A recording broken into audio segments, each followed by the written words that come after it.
Olá a todos, meu nome é Eric Costa, eu sou professor da disciplina de Legislação e Fiscalização de Trânsito, sou funcionário do Detran, trabalho no órgão há 13 anos e sou formado em Comunicação Social, com habilitação em Jornalismo e minha especialização é Gestão e Educação em Trânsito. Hoje vamos trabalhar com o Sistema Nacional de Trânsito. Vamos falar um pouquinho sobre quem faz parte do Sistema Nacional de Trânsito, sobre as atribuições do Sistema Nacional de Trânsito e vamos falar sobre todos os órgãos, especificamente cada atribuição de cada um. Bom, o que é o Sistema Nacional de Trânsito, né? O Sistema Nacional de Trânsito é a composição de todos os órgãos responsáveis pelo trânsito, órgãos ou entidades, que têm a função de integrar e interagir o trânsito, fiscalizar o trânsito, estudar o trânsito, regulamentar, normatizar, administrar ou até mesmo planejar para que se tenha um trânsito mais seguro. Então nós temos os órgãos, eles podem ser da União, eles podem ser órgãos do Estado ou do município, eles têm que ser integrados entre eles e eles têm que interagir para que eles possam ter essa função no trânsito, né? Eles têm objetivos e responsabilidades, né? Conforme o artigo 1º do Código de Trânsito Brasileiro, o principal objetivo do Sistema Nacional de Trânsito é justamente trabalhar com a segurança no trânsito, tá? Buscando principalmente a defesa da vida. Além disso, podemos dizer que ele também tem o Sistema Nacional de Trânsito ele vem para a preservação da vida, da saúde, do meio ambiente, mas a intenção, e quando se pensa em Sistema Nacional de Trânsito, e cada órgão do Sistema Nacional de Trânsito, é que eles sejam pensados em buscar a segurança no trânsito, protegendo sempre a vida dos usuários do trânsito. Esses órgãos eles podem ser, conforme eu falei, normativos, consultivos e executivos, e os órgãos normativos e consultivos, são os órgãos que normalmente que regulamentam as leis de trânsito, que além de regulamentar essas leis, eles recebem solicitações dos órgãos executivos e eles sempre servem de base, digamos assim, para tirar qualquer tipo de dúvidas. Nós temos basicamente 3 tipos de órgãos consultivos e normativos, que seriam o CONTRAN, que é o Conselho Nacional de Trânsito, que é o órgão ou entidade máxima a nível nacional, né? Ele é responsável pela regulamentação das leis de trânsito a nível de Brasil. Tudo que o CONTRAN regulamentar serve para o Brasil inteiro. Então, normalmente a gente tem como exemplo as resoluções do CONTRAN.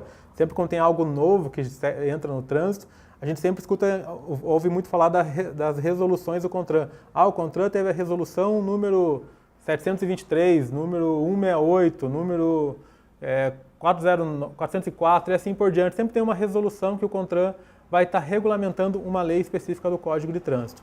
Então o CONTRAN sempre está regulamentando a nível do Brasil qualquer tipo de lei que tenha uma alteração ou que o Código determina que o CONTRAN faça a regulamentação. Além do CONTRAN, nós temos o CETRAN e o CONTRADIF, que são órgãos estaduais. O CETRAN, que é o Conselho Estadual de Trânsito dos Estados, né?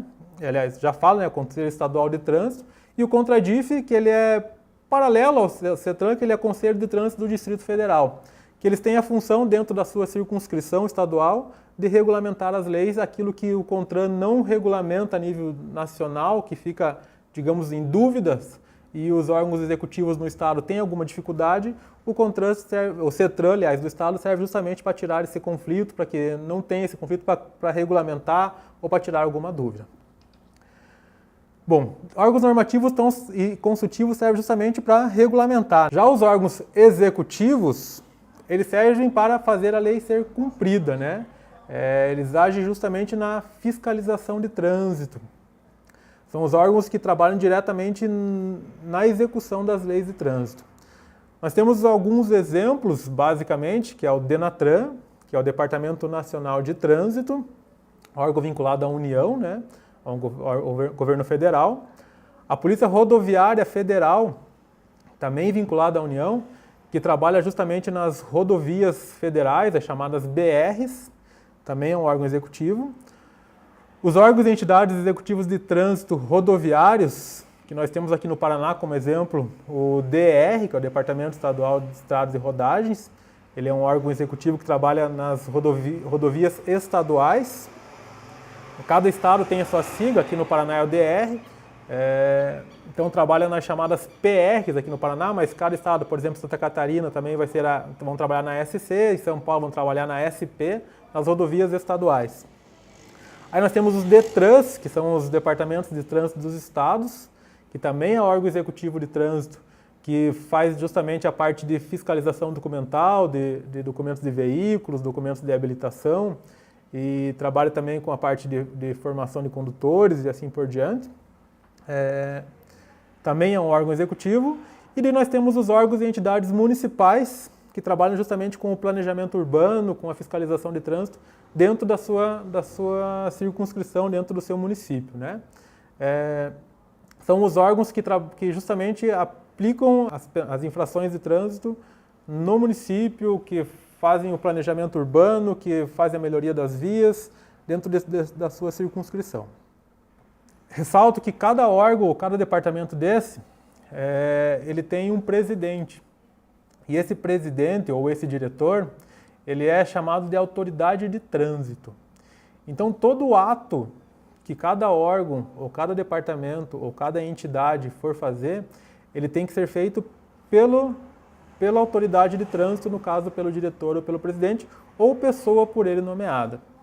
Então quando você tem lá na via de trânsito um agente de trânsito aplicando uma fiscalização e fazendo uma autuação ou uma abordagem num veículo que esteja irregular ou não sendo irregular, ele faz simplesmente uma abordagem, ele tem que ser nomeado pela autoridade de trânsito para que ele possa estar lavrando um auto de infração e esse auto de infração sendo lavrado, ele possa ter um processo administrativo que nós vamos estar verificando lá no nosso autoestudo 2, em relação a todo o processo administrativo, mas o agente de trânsito ele vai ser nomeado pela autoridade de trânsito para que o auto de infração possa começar a ser regular e ser finalizado regularmente durante todo o processo administrativo. Então, o agente da autoridade de trânsito, que pode ser um policial ou pode ser até uma pessoa civil ou militar, desde que ele tenha sido nomeado pela autoridade de trânsito, possa ter algumas características específicas, passar por uma formação, que isso faz parte da rotina do agente de trânsito, ter toda essa formação e entender da legislação de trânsito, ele tem que ser nomeado pela autoridade de trânsito. Então, por isso que ele é chamado agente da autoridade de trânsito.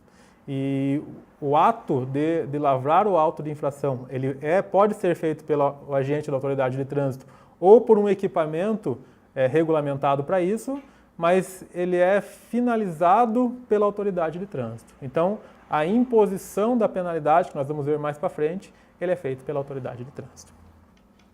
Por hoje é isso que estamos finalizando nossa aula. Espero que esse material possa auxiliar um pouco para vocês entenderem sobre o Sistema Nacional de Trânsito, além do material que está disponibilizado para vocês. Bons estudos!